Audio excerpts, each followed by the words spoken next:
We have a biology, we cannot put it under the carpet, it's there.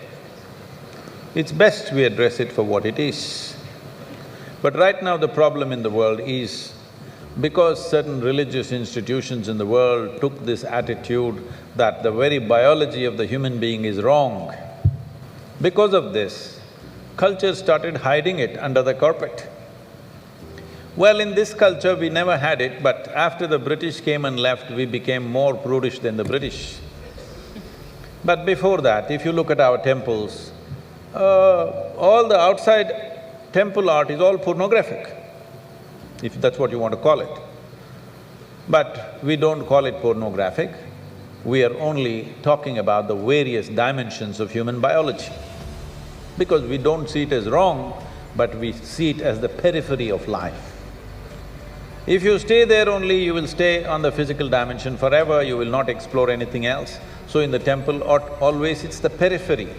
You are supposed to look at that and understand it's the periphery of life and try to make an attempt to go deeper, but at the same time not to be in denial of it. Not to glorify it or not to be in denial of it is the most important thing. But in your college, watching these things on the whatever, your internet or whatever, people tell me that… somebody told me, I don't know if these percentages are correct. When I was asking, what is the content? I was trying to understand the internet and its content, what is the real content on the internet? They're telling me, you should know, they're telling me 70% of the content on the internet is pornography. Is it so? Is it so? You must be the expert.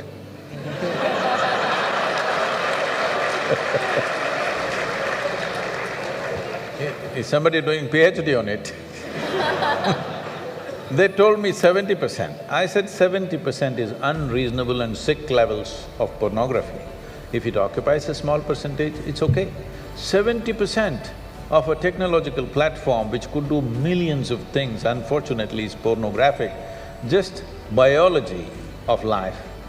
It's very unfortunate because once you come as a human being, your biology is not the front end of your life. It is one part of your life. This cerebral capability came so that your intelligence becomes the front end of your life, and if you become conscious, your consciousness becomes the front end of your life. Biology is the front end of a bull. It's okay for him, that's all he knows. But biology should not be the front end of a human life, it is part of our life. We are not denying it.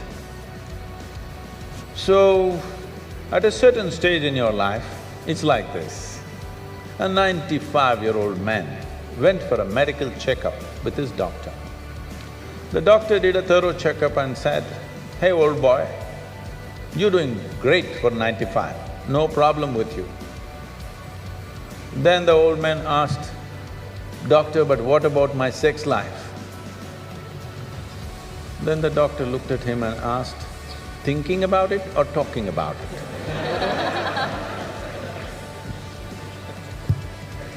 So at different stages of life, there are some times you only think about it and talk about it, there are some times you indulge in it. These are passing phases of life. How much of it is needed for you, you are the best judge. But at the same time, you came here not to explore your biology. At least you should have gone to MSc in biology. You shouldn't be wasting your time in a technological institute exploring biology. Does it mean to say you don't have biology, you don't have biological needs? You have, it's fine, but it must be on the periphery. It should not become the core of your life because it will reduce you in the sense a creature which was purely biological evolved into a place which has an intelligence of its own beyond its biology. See, animal intelligence works for its biology alone. How to get its food, how to get its mate, this is all its entire life is. If human intelligence also functions like that, you are bellying the evolutionary process. You are seeing how to go back, take the evolutionary process backward, not necessary. This does not mean you do not have a body. Body has its needs, as there is physical hunger, so there is sexuality. You have to address it in some way, but to what extent is your choice, but definitely it should not be the front end of your life because you're rolling back evolutionary scheme of putting your intelligence and consciousness in the front. Instead of that, you're putting your biology in the front.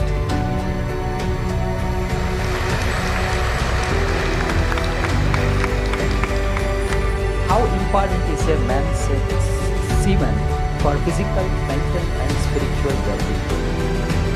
Can wasting our semen damage us spiritually? Well, you know, semen is the basis of your physical existence. Whether you're a man or a woman, you have come into existence because that is 50% of the ingredient. Yes? Well, we have skin, we have epithelial cells, we have hair, we have many other aspects of body, you know, heart, liver, kidney, so many things. All these cells are of a certain potency in their own way. But semen is of an extraordinary level of potency, it can create a whole new life. Well, today you can take an epithelial cell and do a lot of things in a laboratory and maybe we can clone you, all right? So the potential is here also, but it is not in the same dynamics as it is in a cell, which you're referring to as semen. So in the yogic culture, this is called as virya.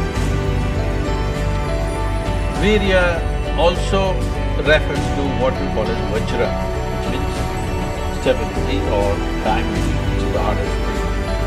So in the human body, virya is considered to be like vajra. That means it is one of the most potent things if you know how to use it. Well, how to use it means you can use it to produce a child. That's one thing. Well, if this question is coming because you are using it to spill it on the JNU bed sheets, if that's how you're using it, well, that's your compulsion, you're doing whatever you're doing. This is not something to be judged morally, that's not the point, it's a question of what is the level of potential of one has. But anything in this body, can it be transformed into a different level of function? Absolutely.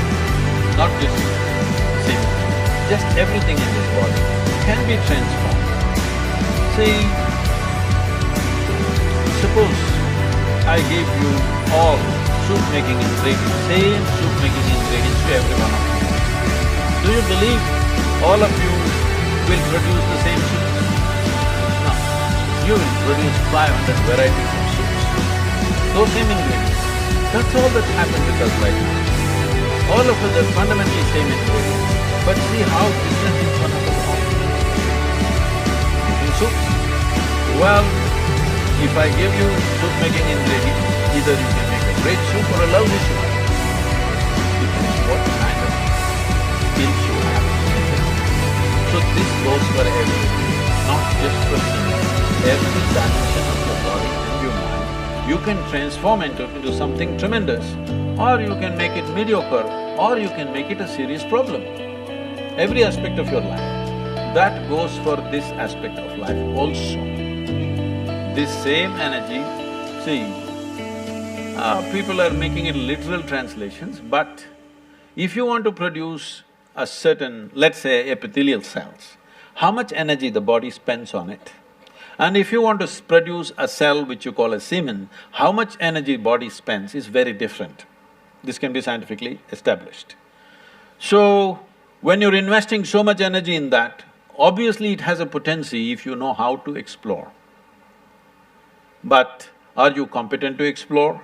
Are you capable of exploring? Do you have the necessary sadhana and guidance to do that? That's a big question.